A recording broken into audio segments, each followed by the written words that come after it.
everybody, Josh the RV Nerd of Bish's RV here in a Brinkley RV today, but one that's actually owned and used every single day by some full-time RVers, because although I make all kinds of content like showing you about these RVs, I don't really have the opportunity to help you bridge the gap and understand like what are those things that you really need to know before diving into the RV life. And whether you're looking to be a casual RVer or a serious full-time RV enthusiast, I don't edit my videos as you can see, full-time RV enthusiast, this will be some handy stuff to know. And to help us with that, I'd like to introduce Rob and Ashley from Peeples and Places. Hey guys. Hello. So, quick introduction just so people know that you're real human beings, because you're wearing a Bish shirt, but that's because they formed a partnership with us here. So, actually, you know, if you're, especially Brinkley RVs, Rob's very much a specialist there, somebody who lives in one all day, every day. He can assist you with, like, locating the correct model, facilitating a pickup, things like that.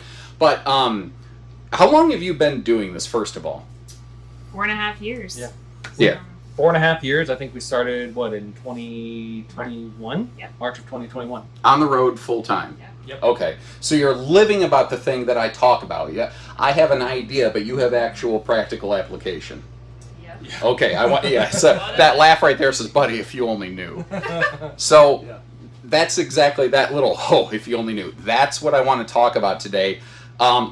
We kind of made a quick little brief list, and who knows where this video goes, because obviously my videos are like, squirrel, and you never know. But try to focus in on 5 things that, especially from the perspective of a full-time RVer, you would want to know. And one of the questions I get all the time is like, how do you guys get mail? That's a good question. We actually go through Escapees. And Escapees is a membership where they give you a mailing address, but they also give you a domicile address. And so you actually have a legitimate address, especially if you've got kids on the road and you're homeschooling. You know, you don't want to look like you're homeless to the federal government. So that's kind of an important piece. So we just pay, I think, like $25 a month. Right? 25 ducks, yeah. Yeah, $25 a month. $25 a month to have this service. So it makes it kind of convenient. And when we need the mail, they just We just call them up and we just say, hey, this is mailbox, blah, blah, blah, blah, blah. Can you please forward our mail to us at this address? And they just do it. And obviously we pay postage and stuff like that, but it's pretty easy. Oh. Yeah, another thing that we use often is like either just getting it shipped to campgrounds if they allow it, or Amazon boxes, like Amazon lockers. Amazon lockers. Oh. So yeah. Okay, yeah, I can see it, because Yeah. who cares what's in the package? It's just a package. Yeah, well, sometimes, like, when we buy something, we buy it from Amazon, and the campground won't allow us to get packages from, like, UPS or USPS or anything like that. And sometimes Amazon delivers through USPS, so we have to use the Amazon box, or Amazon locker instead. Funny thing about USPS, I can't even spell that. So, Escapees, that's like Escapees RV Club? Yeah. Okay. So Escapees, they have a mail service that a full-time RVer can make sure that they still get their mail, but that also means you set a domicile, so you still have an address on your driver's license. Yeah. Cool. Okay. Yeah. What about you're roaming all over? You're not stationary, right? Correct. Okay. How do you get internet in this thing? So that is really important to me because obviously, you know, As content creators. well, content creators, Yeah. that, and then obviously like our girls for homeschooling and stuff like that, but also for like just watching TV, like playing live games and things like that. I like how he said this is very important to me, and then he goes, "Oh, I mean, yeah, for content and for education, but watching TV." It's important to Rob. Well, yeah, you know. But I'm not gonna lie. It's also the first place my head went. I'm not judging. So yeah, there's 2 things that we actually have. T-Mobile actually has a home internet that they actually allow you to roam with.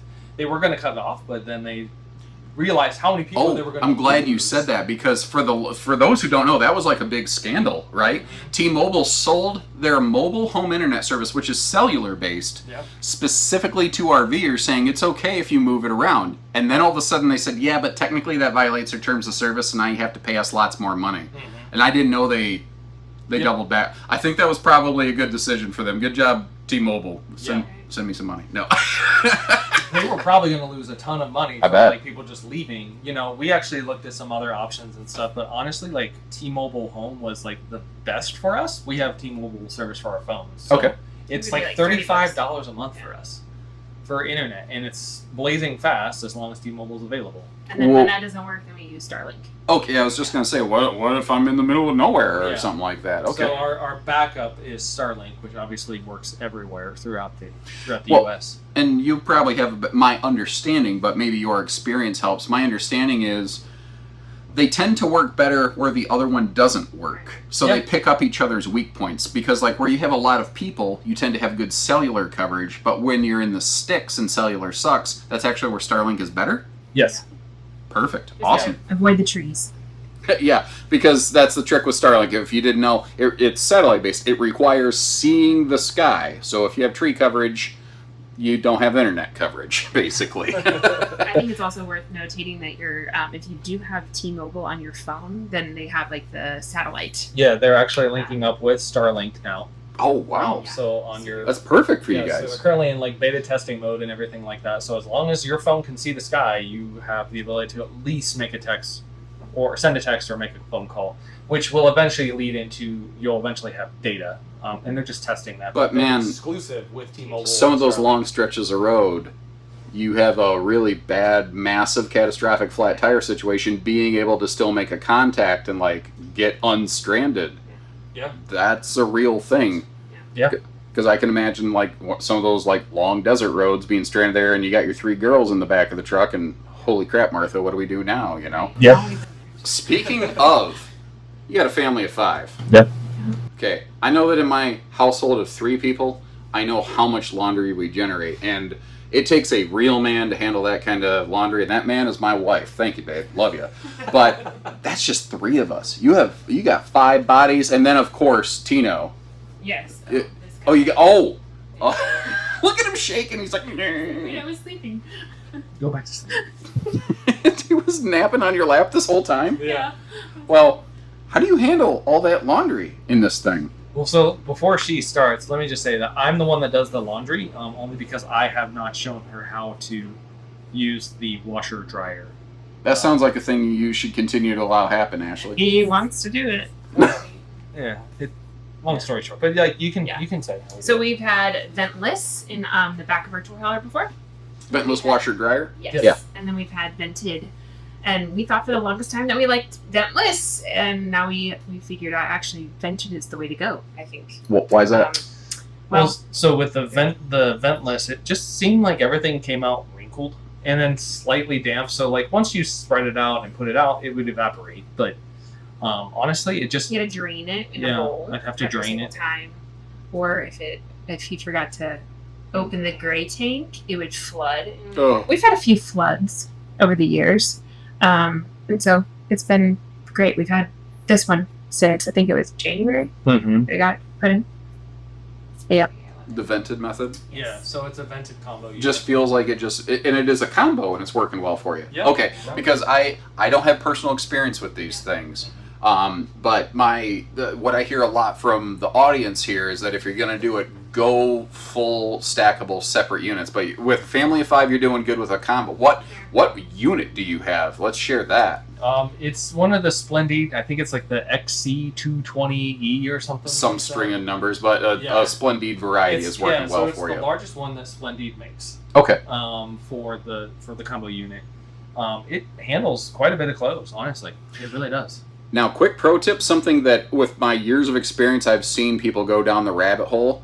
It's fine to pick the washer dryer, but make sure it fits in the RV. And don't just measure the washer dryer closet, measure the doorway getting into the bedroom. Because I've seen where people had to basically totally rip out a lot of woodwork to get their washer dryer in after spending. Why you're pointing at Rob over here?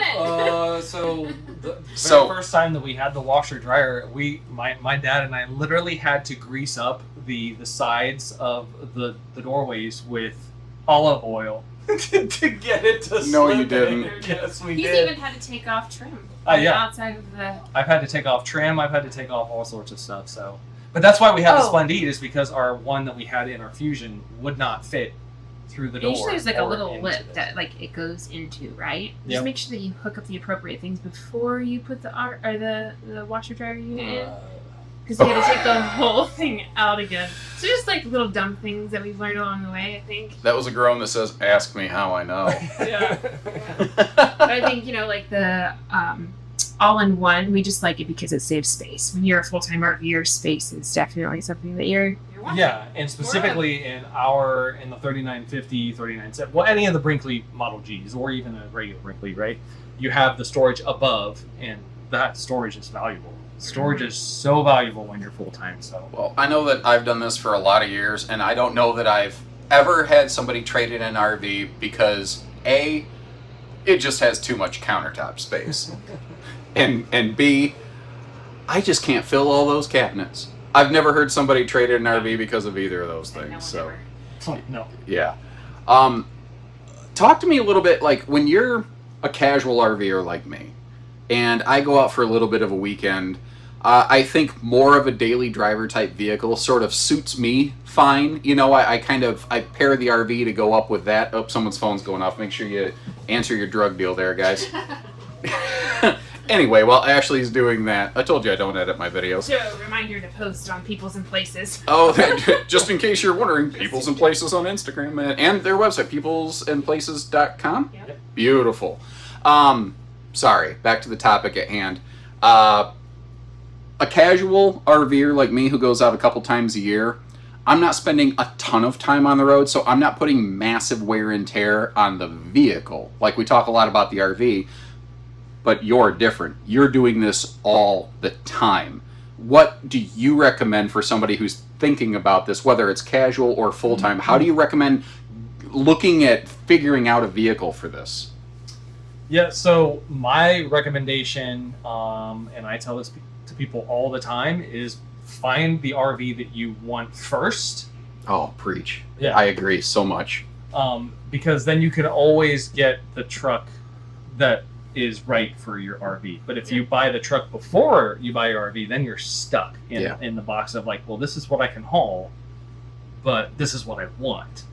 Well, and I tell you my experience. Oh, sorry, I didn't mean to cut you off, I was Ashley. just going to say, on our website, you can get 30 things that you need to consider before purchasing your first RV.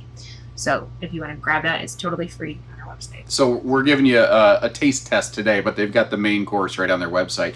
But to Rob's point, the reason I agree with this, again, having lived at a dealership for going on 17 years now, I know I have a 58-year-old hairline, but hey, the thing that I see people do all the time, I appreciate how Rob said pick the RV. He didn't say buy the RV. That's one of those things that I love that he did right now, because the goal is not just to sell you the next camper. It's let's make sure this is correct. Let's make sure it's right. And if you purchase the RV first, fine, that's up to you. But if you pick the RV, then you know what kind of vehicle to hook up in front of it. I call it putting the cart before the horse. At least choose the cart before the horse. But so often, I'll run into people, and you're already nodding your head, because Rob is, again, he assists people in this journey all the time. You can get a hold of him to help get some, custom guidance for your situation. But I see people all the time, they come in and say, I just bought the new truck. I got the one with the tow package. And when somebody says that, I instantly know they just got a half ton, and they're looking at a 16,000 pound fifth wheel, and I'm about to shatter their dreams. What's crazy to me is how many times they say, well, I talked to 6 other dealers and they never said anything about that. That's what is wild to me. And I think that's one of those reasons people don't trust dealerships, because they care about business and not people. And this is I think when people remember it's a people business, it goes better. But people will come in, they're like, dude, well, I just dropped 60, 80 grand on this truck. I can't just go get another one. I can't take a bath like that. What's the most I can get with this thing? And then what do, Rob? They push it. Like salt and pepper. Yeah. They push their limits is what they do. The way I push my wife's they're buttons. Like, maybe I can put some airbags on it, or I can do this, or do that. They try to go, because they wanted this big thing and they can't get it. But when they look at the little thing that their truck really can handle, they don't like it. So they go a little too far. Or they're squatting. Yeah, and then they hate the experience. Mm-hmm. Then they buy a new truck, and then they go, now what kind of RV could we get with this one? And then they end up making 3 massive high-dollar purchases when they could have only done 1 or 2. And man, you don't get that money back. No. Ever. No. And so we just say go big or go home. Well, we have a little bit of experience. Like we had the Class A, and then we got the Toad, which was an F-150. And we're like, okay, let's get a toy hauler, and we just bought this. We just bought this F-150. Well, somewhere in between, And it was like, hey, I think we could go full time, and so. That's So how we that made the story- mistake of like losing our shirts on a trade-in. Yeah, that's why we gave you the Bish shirt. Yeah, that's why I have this. So, yeah. But yeah, I always just tell people, if you're gonna go triple axle, you need to have a dually because you want your wheelbase to be as wide as what your RV is. Yeah, absolutely. Those wide hips save lives, man. Yep. However you want to interpret that, you're correct. So real quick, also, he said he had an F-150. That was their Toad. For those who don't know, that's the vehicle that you tow behind a motorhome. That's your Toad. A little definitionary item from Uncle Josh. Now, this I think is probably one of the real actual, like, all these things are awesome questions, but the real brass tacks of this, you are a full-time roaming RV family. And I have heard RVing described as fixing things in beautiful places. And I think, being real, if we're being totally candid, I've never shied away from this, that's true too often, more than it should be. Yeah. And Rob, I think you've gotten pretty good from walking through your rig here. I've seen some things that you've come up with some cool solutions on stuff. Yeah. I will say But- he was not a handy person prior to getting on the road. Rob has learned so much because it quickly became, I would say, darn near like full-time job was fixing our Yeah. previous RV. Towards the end of the life of our Fusion, I was fixing something daily. Yeah. And having to like research on how to fix it or at least make it work. And so Well, I tell you what, as the audience, let me ask you real quick. Would you be interested if we kind of went through their rig and showed how it's held up with years of full-time use? Leave me a little comment on that and let me know. But on that topic, in this industry, if you don't buy it from the dealer, a lot of times they're like, "We didn't buy it from us, we ain't going to work on it." So when you are moving all the time and you're not backdoor at a dealership, because like, you know, we have a partnership, but you spend a lot of your time down in Florida and stuff. Yep. And we don't have territories down there. Nope. How do you handle service Yep. when you don't know where you're going to be tomorrow night? Yeah. Well, prior to getting connected with Bish's and learning about RV Fix, that's kind of how we got introduced to Bish's RV. Was through, at the time it was called Bish Fix, now it's RV Fix. They saved our butts. So Yeah. we were stuck in a lavender field where our slide would not come out. Like a literal lavender field? Literally Yeah. at Harvest Harvest Post. Oh, I'm like, Yeah. where? Yeah. We were on our way to do a podcast for the RV Voice at the time, which was connected to Bish's RV, which, side note, we had never heard of Bish's RV, and we're like, what, wait, who is Bish's RV? Like, we didn't even understand. And they were willing to get on the phone with us, like literally FaceTime with us, and we were just mind blown. We were like, this is just a foreign concept that most RVers don't even know exists. It's To like, fix a problem, you it's mean? like going from like, I don't know, Blockbuster to like Netflix, that big of a deal, Yeah. you know? Right now, there's that last Blockbuster in Texas, which is like, Right. listen, lady. Right. But no, they got on FaceTime, and it was a master RV tech that literally walked Rob through the entire process, putting lag bolts up into our slide. Like, it was just crazy. We were on the road within like 2 hours, where normally we would be stuck and we'd have to like get a tow. And normally what happens in the RV industry, people drop off their RV for months, and then they have to move out and get an Airbnb and hope and pray to God that their RV is going to get fixed. And I mean, who knows Yeah. if even it's going to get covered, Yeah. truly. So when we learned of this concept, RV Fix, we were like, everyone needs to know about this. Well, and what's great is it used to be exclusive to only, obviously Yeah. Bish's customers. It was originally Yeah. Bish Fix. It was for Bish's customers, yeah. That was it. And then when they branched out and wanted to make it like, nationwide, changing it to RV Fix and everything, now everybody can have this service, which is phenomenal. Yeah. Honestly, We were they just- helped me put in my washer dryer because I was like, I mean, real quick, how much are we paying you to say that? Nothing. nothing. Nothing. I Literally just, nothing. like I said, we have a partnership, but these they're not like paid shills. You know what I mean? Wow. And if you check out their page, check out their content, I think you'll see that. So definitely I really recommend you check them out because, like I said, I can help you pick the RV.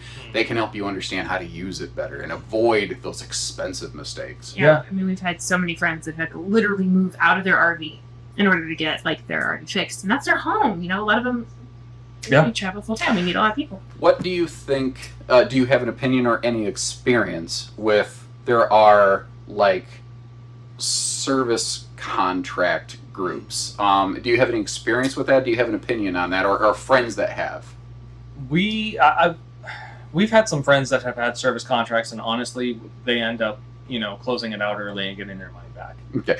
That's another big pro tip. A lot of people don't realize, a lot of times when you finance your RV, you have the option of adding an extended service contract. A lot of people call that an extended warranty. It's technically not, but that doesn't matter. I get stuck on the details. But a lot of people don't know that you can request a refund on that, or at least a prorate if you've only used part of what you spent on that. Now, a lot of places want to drag their feet and make this process slow because they don't want to have to give any money back. But as a customer, even if you have your existing RV or if you sell it, a lot of times you can get that service contract money back. So keep your paperwork, people. Yeah. I mean, we were on our Class A motorhome was sold to us with the idea of you're going to get an extended warranty from the previous owner. And it never actually happened. It never transferred. It never transferred. So. And reason number 37 that people don't like going to RV dealerships and talking to salespeople. Yeah. I get it. Well, So- for customer service, I feel like, obviously I'm wearing a Brinkley hat, right? Yeah. So I feel like I need to talk about something that Bish's does that no one else does, and that's the Brinkley liaison. No other dealership has a Brinkley liaison that literally is like a personal assistant for your Brinkley. Instead of having to call up Brinkley, or instead of having to call up Bish's or anything like that, you call her up and she lines everything up for you. So Wow. it's like RV fixed, but even like faster. Yeah. So I Personalized. didn't know we did that. That's awesome. Her name's Karina. She's amazing. She's absolutely amazing. Yeah. Like, So we have a person who just bulldogs everything let me for just you. tell you our story. So, like, Yeah, fire away. She is a dedicated person for only Yeah. Bish's customers who purchase Brinkley's. That's it. Yeah. And she is a personal assistant for you. She will get you a mobile tech to your location. She will get you into a service center that is not a Bish's, if you're not near one, right? She will get you warranty parts, warranty service, recalls, all that kind of stuff. Like when we were boondocking at the Balloon Fiesta in New Mexico, our generator Essentially basically melted. it melted inside. Okay, and within less than 12 hours, Karina had an external generator delivered to our site. We didn't even have to go get it. She had already booked the KOA up the street after the Balloon Fiesta was over, so that we could get it all figured out. And then on top of that, she went above and beyond, and she booked tickets for us to go to The zoo, aquarium and yeah. a zoo that day.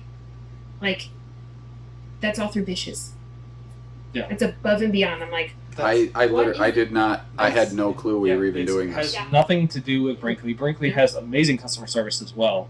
But when you pair our Brinkley liaison customer service with Brinkley's customer service, I mean, it's like a match made in heaven. I am a huge personal fan of the Model I 235 and the Model Z 2680, and now I'm like, that's moving needles for me. Wow. Okay. Well, if you watch my videos all the time, one of the things you know is like when I say here's a top 5, I always have 6 for some reason. And I kind of thought about this, and I thought, let's throw one bonus question at them here. This is all, we have no script, by the way. How do you handle educating your kids full-time on the road when you're moving all the time? most of them, they just do it all online. So it's like, I mean, they'll read an occasional book and stuff if they're interested in it, but most that like math teaching textbooks, they do all by themselves, and it grades them. Like they send us an email of exactly what their grade was for the week.